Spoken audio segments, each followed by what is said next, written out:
My dear guys, अभी लगभग 9 बजने वाले हैं और आज मैं क्लास 10th के बच्चों 12th के बच्चों के लिए ये सेंट्रल आइडिया आज मैं आप लोगों को समझाने वाला हूँ। परीक्षा का एक बहुत बड़ा, समझ लीजिए, इम्पॉर्टेंट क्वेश्चन है और ये आपके पोयम का माई मदर एट 66 ये पहला पोयम है और यह 100% गारंटी है, यह पेपर में छप चुका है। एकदम 101% नोट कर लीजिए, पेपर में छपा हुआ है।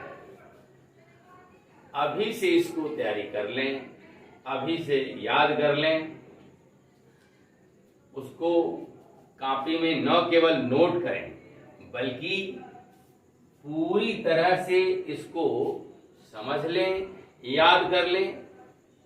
और मैं समझता हूं आपकी शुरुआत इससे बहुत ही अच्छी रहेगी। तो my dear guys, one thing is that keep in your mind, don't cram. I mean to say that don't cram, only get understood. When you get understood the theme of this central idea, you are easily sustained, you can easily learn by dint of only getting understood. If you cram, there will be lot of problem while appearing the examination. But if you get understood, there will be no problem in writing examination. So are you getting my point? What I am saying to you? तो my dear guys, मैं आपसे कहना चाहता हूँ कि अगर आप question को, चाहे वो कोई भी हो, रटते हैं तो निश्चित तौर पर परीक्षा में लिखते समय आपको समस्या होगी।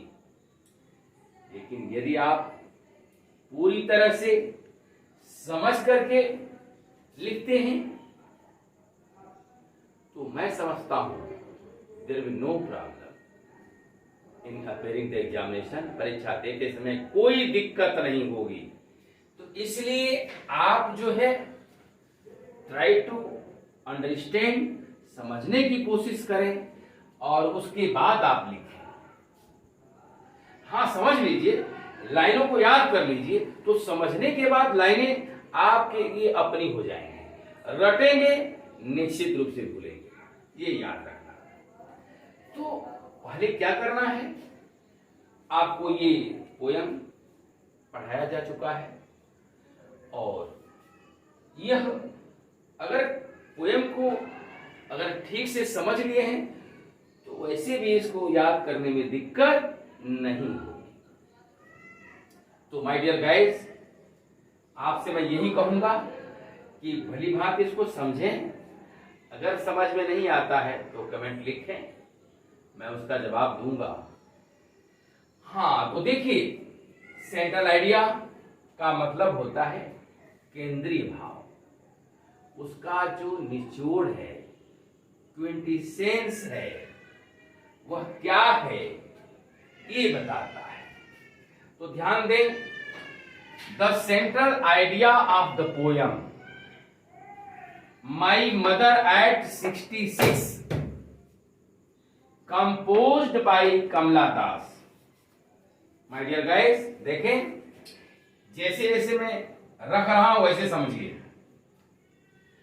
कमला दास द्वारा रचित कविता का केंद्रीय भाव, और वो भी देखिए, एक बार और सुने, कमला दास द्वारा रचित कविता माई मदर एट 66 का केंद्रीय भाव इज दैट यह है कि the poetess is extremely sad, कवित्री इज एक्सट्रीमली बहुत ज्यादा दुखी हैं, and afraid of losing her mother, और अपने मां के खोने से खोए जाने के विचार से क्या है, भयभीत हैं।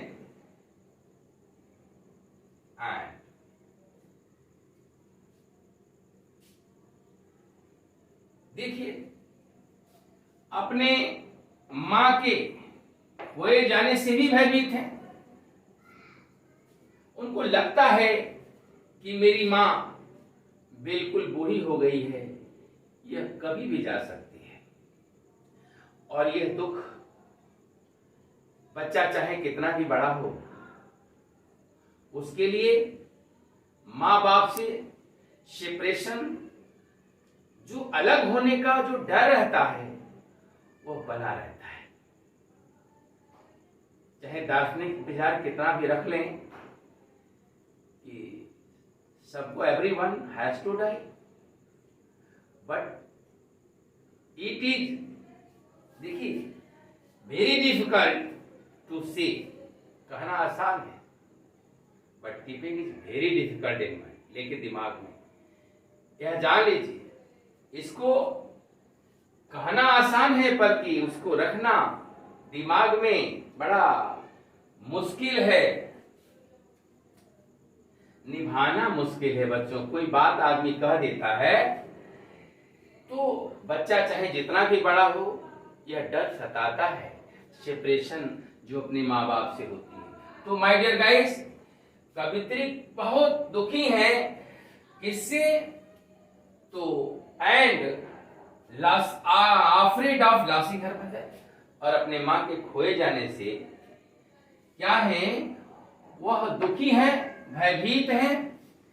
हर मदर, उनकी माताजी, is in the last phase of her life, उनकी माताजी अपने जीवन के अंतिम फेज में है, अंतिम चरण में है,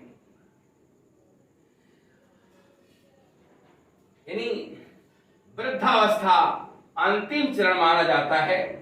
सो इसलिए द पोएटेस, इसलिए कवित्री फील्स, महसूस करती हैं दैट की she will pass away soon.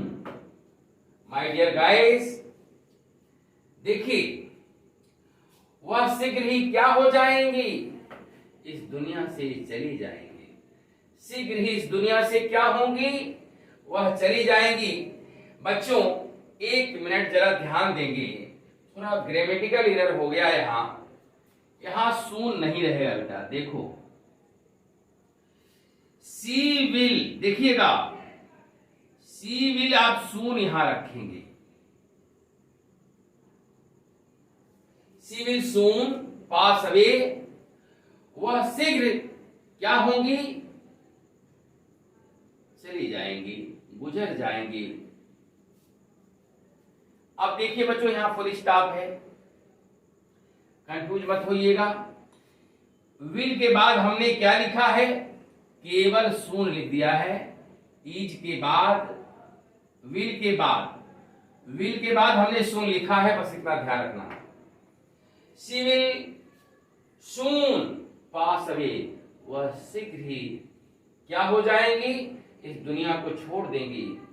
To come out of these negative feelings, और इन नकारात्मक भावनाओं को, देखिए, टू कम आउट, निकालने के लिए अपने दिमाग में ये जो नेगेटिव भावनाएं आई हैं कि मेरी मां अब दुनिया में नहीं रहेगी, इस चीज को क्या कर रही हैं, वो अपने दिमाग से निकालने की कोशिश कर रही हैं। और उसके लिए कर क्या रही हैं, तो इन विचारों को अपने दिमाग से निकालने के लिए, नकारात्मक विचारों को, नेगेटिव फीलिंग्स, नकारात्मक भावनाओं को अपने दिमाग से निकालने के लिए सी डाइवर्ट्स, वह ध्यान को हटा देती हैं। हर अटेंशन अपने ध्यान को डाइवर्ट्स कर देती हैं, हटा देती हैं। और क्या करती हैं? एंड लुक्स, और देखती हैं आउटसाइड द कार, और कार के बाहर की तरफ देखती हैं। अपने दिमाग को हटाती हैं, वहां से उन विचारों की तरफ से डाइवर्ट कर देती हैं और कार के बाहर देखती हैं। अब कार के बाहर क्या होता है जब देखती हैं तो द ट्रीज सीम, पेड़ प्रतीत हो रहे हैं, टू हर, उनको स्प्रिंट बैक साइड, यानी पीछे की ओर दौड़ते हुए नजर आ रहे हैं पेड़। जैसे आप कोई सवारी करते हो तो देखते हो, आप पूरब की तरफ जा रहे हो तो देखते हो वो क्या होते हैं, पौधे पश्चिम की ओर क्या होते हैं, साइड से दौड़ते हुए नजर आते हैं, तेजी से जाते हुए नजर आते हैं। तो देखती है क्या कि पेड़ जो है क्या होते हैं, पीछे की तरफ दौड़ते हुए नजर आते हैं। एंड चिल्ड्रेन और मेकिंग मेरी, और बच्चे आनंदित होते हुए दिखाई दे रहे हैं।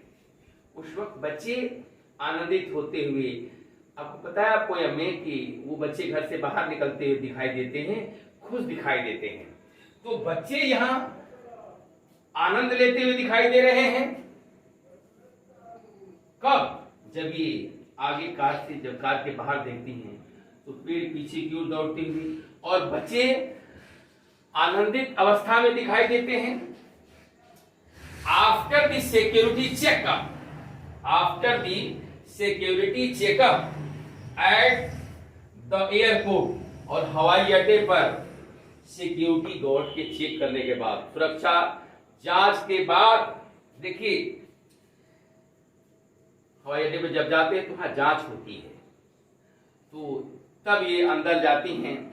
तो जब जांच होने के बाद अब उनको जाने का समय होता है अंदर, तो सी लुक्स, तो वह क्या करती हैं, सी लुक्स, वह देखती हैं पुनः दोबारा एट हर, उनको अपनी मां को, फिर एंड लाइफलेस फेस, फिर देखती हैं अपनी मां के उदास और निर्जीव चेहरे को, रंगहीन और उदास चेहरे को, निर्जीव सा चेहरे को दोबारा देखती हैं। अब देखिए दुख तो है लेकिन आंसू तो बह रहे हैं, लेकिन मां को अपने आंसू को दिखाती नहीं है, प्रकट नहीं होने देती हैं, महसूस नहीं होने देती हैं। हाइडिंग हर टीयर्स, अपने आंसुओं को छिपाते हुए, सी सेज, वह कहती हैं कि सी यू सून, अम्मा देखो अम्मा, घबराओ मत, डोंट वरी, फिर हम मिलेंगे, फिर हम मिलेंगे, कोई टेंशन नहीं। और अपनी मां को मुस्कुराता हुआ चेहरा अपनी मां के सामने प्रस्तुत किया, मां को खुश किया। लेकिन दर्द तो है कि मेरी मां बूढ़ी हो रही है। तो बच्चों आइए अब हम आपको ये सेंट्रल आइडिया समझाना समाप्त किया, और आप एक दो बार इसको क्या करेंगे, घर पर इसको 2-3 बार पढ़ेंगे, समझेंगे, उसके बाद तब लर्न करेंगे। अच्छा तो यही होगा कि इसको 2-3 बार लिखें, 2-3 बार पहले तो इसको हिंदी में ट्रांसलेट करें, उसको खुद जो है ट्रांसलेट करें। और मैं बता देता हूँ, जिस क्वेश्चन को आप हिंदी में ट्रांसलेट करते हो, दोबारा उसको अपने मन से बनाते हो, दोबारा लिख लेते हो, वह कभी नहीं भूलेगा, कभी नहीं भूलेगा, ये मैं सलाह देता हूँ। तो my dear guys, that's all. आइए हम अगले क्वेश्चन पर, इसी में और क्वेश्चन में लिखवाऊंगा। इसी वीडियो में आपको 2-3 क्वेश्चन जो इम्पॉर्टेंट हैं मैं लिखवाने जा रहा हूं। तो अभी ये वीडियो चल रहा है, इसके बाद मैं 2 क्वेश्चन और लिखवाऊंगा आपको। तो चलिए अगले क्वेश्चन पे हम चलते हैं। तो देखो बच्चों, 2 इम्पॉर्टेंट क्वेश्चन हमने लिखा है। पहला क्वेश्चन है, देखें,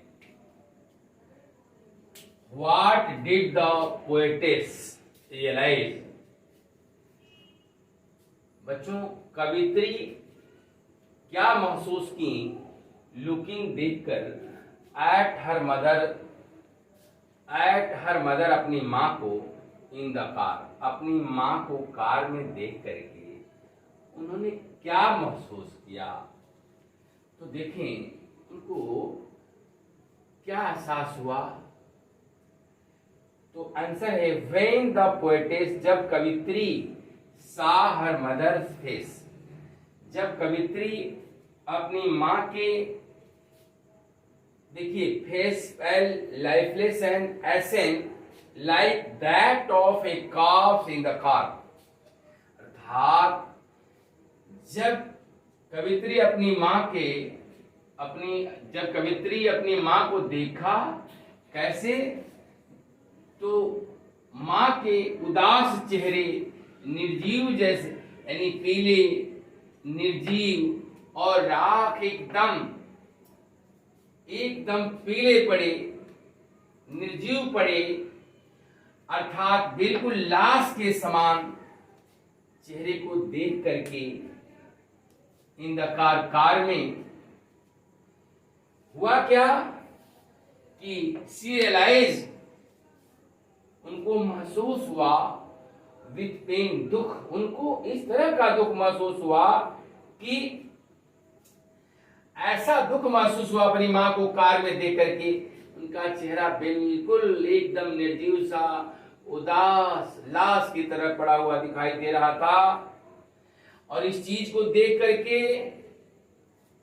हुआ क्या, शी रियलाइज्ड विथ पेन, उनको यह दुख महसूस हुआ कि her mother had grown old, उनकी माँ तो क्या हो चुकी हैं, बिल्कुल वृद्ध हो चुकी हैं। एंड शी विल डाई सून, और वह शीघ्र ही क्या हो जाएंगी, इस दुनिया से चली जाएंगी, शीघ्र ही उनका देहांत हो जाएगा। अब देखें बच्चों, यहां पर माय डियर गाइस बातें पास्ट में जा रही हैं, इसलिए यहां वुड होगा, तो शी वुड डाई सून, वह शीघ्र ही मर जाएंगी। अगला क्वेश्चन देखिए, व्हाई डिड द पोएटेस, देखिए पोएट हो गया है, हालांकि बुक में भी दे रहा है वो गलत है my dear guys, POETES, poetess का बहुवचन, पोएटेस का, अरे वो पोएट का जो मैस्कुलिन जेंडर होता है वह पोएटेस होता है माय डियर गाइस। यहां थोड़ा सा ओवरराइटिंग हो गया है। देखिए पोएट का क्या होता है, पोएटेस होता है। यहां मैं पोएट लिख दिया था, कवि, कवित्री, तो कमला दास कवित्री है ना, तो यहां पोएटेस।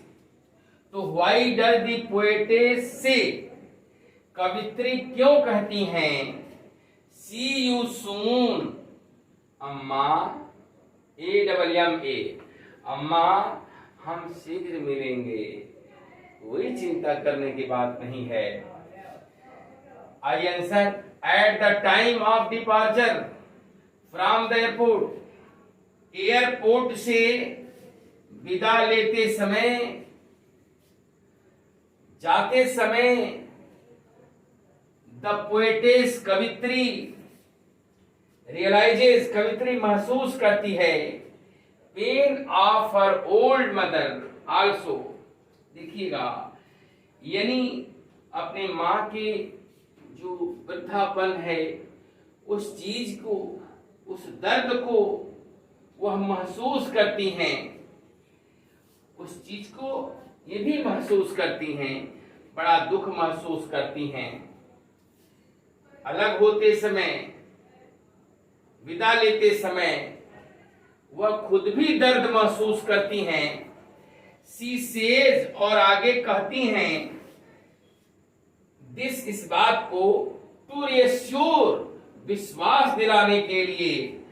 हर से अपने आप को, वो अपने आप को विश्वास दिलाने के लिए कहती हैं कि सी विल सी हर सून, वह तुमसे बहुत जल्द मिलेगी, शीघ्र मिलेगी, कोई टेंशन लेने की जरूरत नहीं है।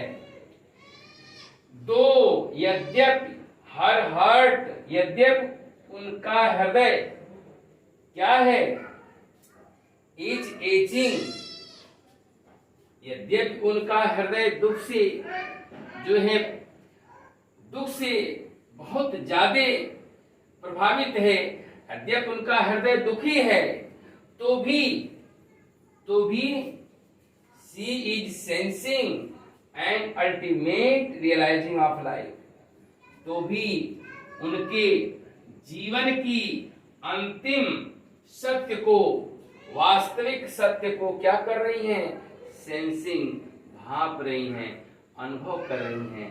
यह जरूर है, दर्द तो है, लेकिन इस सच्चाई को वह जो है नकार नहीं कर सकती, उस सच्चाई को इनकार नहीं कर सकती कि अंतिम जो जीवन की सच्चाई है वह यही है कि मेरी माँ अब इस दुनिया में ज्यादा दिन तक रहने वाली नहीं है। अर्थात उनको ये सेंसिंग हो रहा है कि जीवन की ये अंतिम सच्चाई है कि एक दिन क्या होना है, मरना है, और उसी तरह मेरी माँ भी क्या हो जाएगी, इस दुनिया को छोड़ देगी।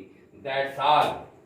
अब आप लोग इस क्वेश्चन को याद करें, और जो बच्चे लाइक सब्सक्राइब नहीं किए हैं, सब्सक्राइब कर लें, लाइक कर लें, और उसके बाद फिर हम मिलेंगे।